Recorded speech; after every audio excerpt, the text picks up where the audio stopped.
भगवान शिव और माता पार्वती की कृपा पाने के लिए सोमवार का व्रत फलदायी है। इस व्रत को पूरे विधि विधान से करने के लिए जाने पूजन का तरीका। सोमवार व्रत की विधि। नारद पुराण के अनुसार सोम व्रत में व्यक्ति को प्रातः स्नान करके शिवजी को जल और बेलपत्र चढ़ाना चाहिए तथा शिव गौरी का पूजा करनी चाहिए। शिव पूजा के बाद सोमवार व्रत कथा सुननी चाहिए। इसके बाद केवल एक ही समय भोजन करना चाहिए। साधारण रूप से सोमवार का व्रत दिन में तीसरे पहर तक होता है, मतलब शाम तक रखा जाता है। सोमवार व्रत 3 प्रकार का होता है: प्रति सोमवार व्रत, सौम्य प्रदोष व्रत और 16 सोमवार का व्रत। इन सभी व्रतों के लिए विधि एक ही है। व्रत कथा। एक समय की बात है, किसी नगर में एक साहूकार रहता था। उसके घर पे धन की कोई कमी नहीं था, लेकिन उसकी कोई संतान नहीं थी। इसी कारण वह बहुत दुखी था। पुत्र प्राप्ति के लिए वह प्रत्येक सोमवार व्रत रखता था और पूरी श्रद्धा के साथ शिव मंदिर जाके भगवान शिव और माता पार्वती जी का पूजन करता था।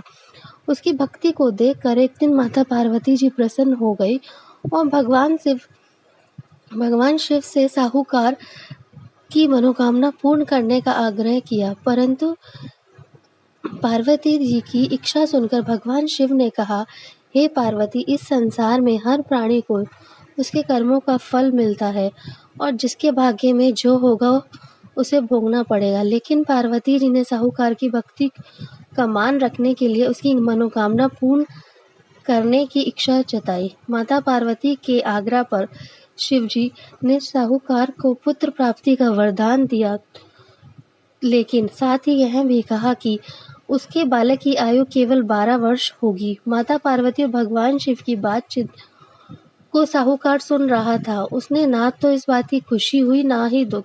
वह पहले की भांति ही शिवजी का पूजन करता रहा।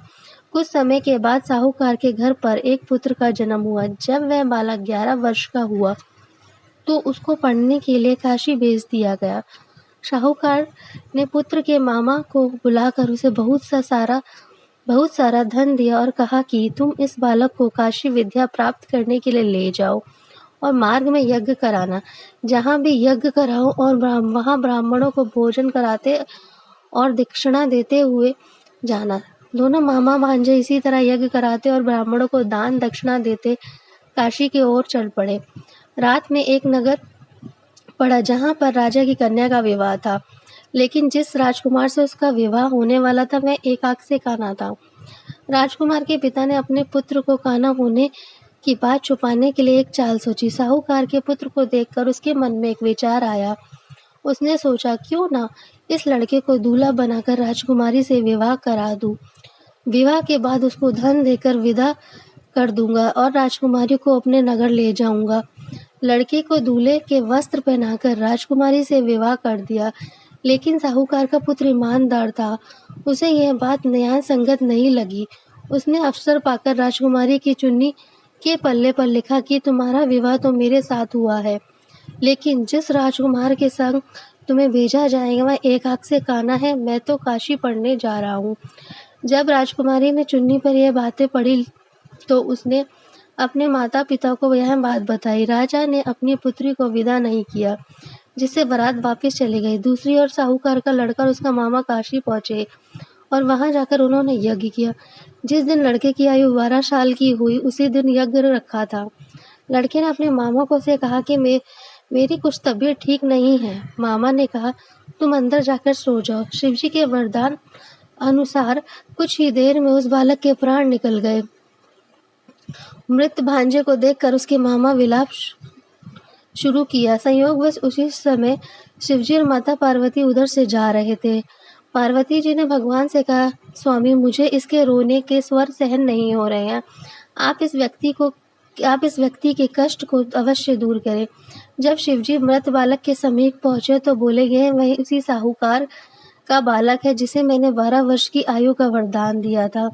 अब इसकी आयु पूरी हो चुकी है, लेकिन मातृभाव से विभोर माता पार्वती ने कहा, हे देव, आप इस बालक को आयु देने की कृपा करें, अन्यथा इसके वियोग में इसके माता पिता भी तड़प तड़प के मर जाएंगे। माता पार्वती का आग्रह पर भगवान शिव ने उस लड़के को जीवित होने का वरदान दिया। शिव जी की कृपा से वह लड़का जीवित हो गया। शिक्षा प्राप्त करके लड़का और मामा दोनों उसी नगर की ओर चल दिए। दोनों चलते हुए उसी नगर में पहुंचे जहां उसका विवाह हुआ था। उस नगर के राजा ने उस दिन यज्ञ कराया था। उस लड़के के ससुर ने उसे पहचान लिया और महल में जाकर उसकी खातिरदारी की और अपनी पुत्री को विदा किया। इधर साहूकार और उसकी पत्नी भूखे प्यासे रहकर बेटे की प्रतीक्षा कर रहे थे। उन्होंने प्रण रखा था कि यदि उन्हें अपने बेटे की मृत्यु का समाचार मिला तो वह भी प्राण त्याग देंगे, परंतु बेटे को जीवित देखकर वह बहुत प्रसन्न हुआ। उसी रात भगवान शिव ने व्यापारी के स्वप्न में कहा, हे श्रेष्ठी, मैंने तेरे सोमवार के व्रत और व्रत कथा सुनने से प्रसन्न होकर तेरे पुत्र को लंबी आयु प्रदान की है। इस प्रकार जो सोमवार व्रत करता है या कथा सुनता है और पढ़ता है, उसके सभी दुख दूर होते हैं और समस्त मनोकामनाएं पूर्ण होती हैं। ओम नमः शिवाय। Please subscribe my channel.